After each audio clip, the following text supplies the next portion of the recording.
मधुबनी शहर स्थित गंगा सागर तालाब के भिंडा का विवाद जो कई वर्षों से चल रहा है वो अब सुलझने के दौर पर आ गया है। आइए हम डन न्यूज पर दिखाते हैं आपको यह खास कवरेज, जहां डन न्यूज के संवाददाता ने लीगल एडवाइजर अभिषेक रंजन उर्फ छोटू से बात कर इस बारे में पूरी जानकारी प्राप्त की है। मधुबनी शहर के ऐतिहासिक गंगा सागर पोखर भिंडा से जुड़ा पुराना विवाद अब लगभग समाप्ति की ओर है। वर्षों से चले आ रहे इस मामले में नया मोड़ तब आया जब धार्मिक न्यास बोर्ड ने पट्टे से संबंधित महत्वपूर्ण निर्णय लिया। पहले यह पट्टा पुराने पट्टाधारी कैलाश शाह की पुत्रवधू पूनम कुमारी के नाम से था, किंतु कोर्ट के आदेशानुसार उस पट्टे को आगे नहीं बढ़ाया गया। अब कामेश्वर सिंह धार्मिक न्यास बोर्ड ने नया पट्टाधारी दीपक पासवान को घोषित किया है। दीपक पासवान के लीगल एडवाइजर अभिषेक रंजन उर्फ छोटू यादव ने डन न्यूज से बातचीत में बताया कि यह निर्णय पूरी तरह से विधि सम्मत और न्यायालय के आदेश के अनुरूप लिया गया है। उन्होंने कहा कि अब गंगा सागर तालाब परिसर में जितने भी अस्थायी दुकानदार या व्यवसायी काम कर रहे हैं वे सभी पट्टाधारी दीपक पासवान को ही किराया देंगे।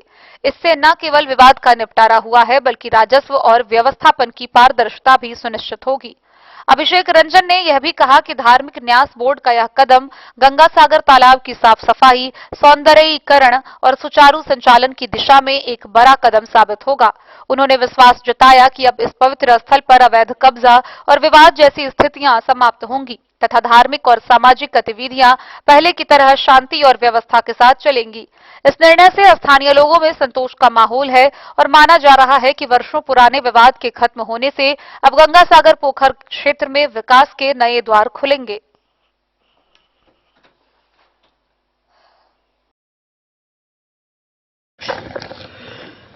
नमस्कार आपको भी और मधुबनी की सभी जनता को।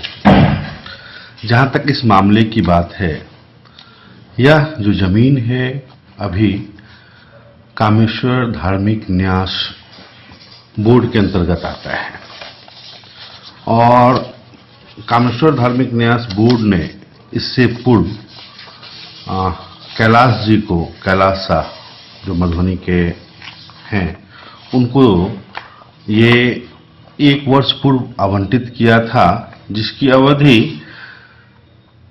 30/8/2025 तक थी।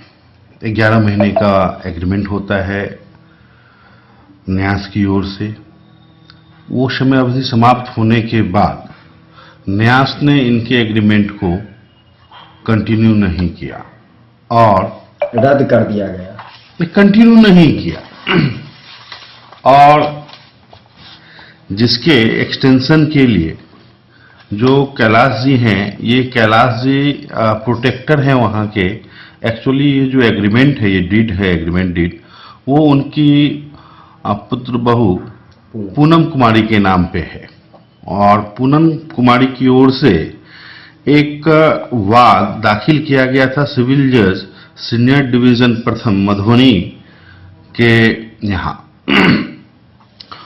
और जिस वाद में माननीय अदालत ने सिविल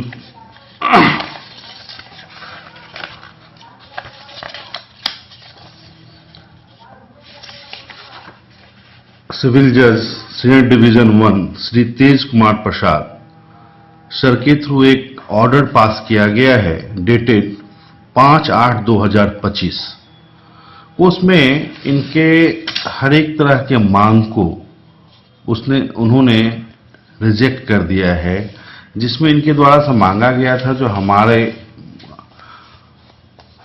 एग्रीमेंट अवधि को न्यायालय के द्वारा बढ़ाने का आदेश दिया जाए। इनके द्वारा कहा गया था तत्कालीन इस पर हमारा एकाधिकार बरकरार रखा जाए। इनके द्वारा मांग किया गया था इस पर इंजेक्शन लगा दिया जाए, लेकिन न्यायालय ने साफ तौर पे कहा है इस संपत्ति पे अधिकार न्यास की है, यह संपत्ति न्यास की है। न्यास जिनको भी जिस लेवल में चाहे वो एग्रीमेंट करके आगे काम करने के लिए, संचालित करने के लिए दे सकती है। इसी आधार पर मेरे क्लाइंट दीपक पासवान जी जो दरभंगा के निवासी हैं, उन्होंने अपना एग्रीमेंट किया 30/9/2025 को न्यास के साथ और उस दिन से ये कानूनन रूप से उसके अधिकारी हो गए। लेकिन कहीं ना कहीं इनका जो मोह है कैलाश जी एवं उनके परिवार का, या फिर लोभ कहिए, वो अत्यधिक बढ़ता जा रहा है। सार्वजनिक स्थल को वो कैप्चर्ड करना चाह रहे हैं, अपने एकाधिकार चाह रहे हैं। इस संबंध में इससे पूर्व भी अगर कोई कॉन्ट्रैक्टर्स या कोई एग्रीमेंट होल्डर्स आए हैं तो उनके द्वारा मारपीट कर, केस करके या फिर किसी भी तरीके से छल प्रपंच करके भगा दिया गया है। इस बार भी वो अपने उसी रवैये को अपनाए हुए हैं, उसी हथकंडा के साथ जो रटा रटाया चल रहा है, और वो परेशान कर रहे हैं दीपक पासवान जी को। कानूनन तौर पे आज के डेट में दीपक पासवान जी वहां के लीगल पट्टाधारी हैं, जिस पर अनुमंडल पदाधिकारी महोदय के द्वारा भी आदेश दिया गया है। उन्होंने चंदन कुमार झा के द्वारा जी। और इतने होने के बावजूद भी वहां पे हमारे क्लाइंट गए थे, उनके साथ मारपीट की गई, उनको धमकाया गया, उनका पैसा छीनने आ गया, प्रशासन का हस्तक्षेप हुआ, जिस दौरान उन लोगों पे एक आपराधिक घटना भी दर्ज हुई है 450/25 टाउन थाने में। तो आप समझ सकते हैं वहां की अभी स्थिति परिस्थिति क्या है। दीपक पासवान जी इस क्रिमिनल बैकग्राउंड नहीं है, आपराधिक बैकग्राउंड नहीं है, लेकिन इसमें जितने भी लोग हैं, बस स्टैंड में आप इससे पूर्व भी सुनते आ रहे होंगे जो बहुत तरह की घटनाएं घटते आ रही हैं, आपराधिक घटनाएं, जिसमें लूट, मार पीट, हत्याएं और बलात्कार तक की जैसी घटनाएं वहां हुई है। और जिस सभी घटनाओं के आरोपी हैं वही लोग भी इस घटना के भी आरोपी हैं। इससे आप समझ सकते हैं वो मधुबनी में किस तरह का साम्राज्य चाहते हैं और उस गलत साम्राज्य को स्थापित करने के लिए गैर कानूनन तौर पर इस तरह के हथकंडे को अपना रहे हैं।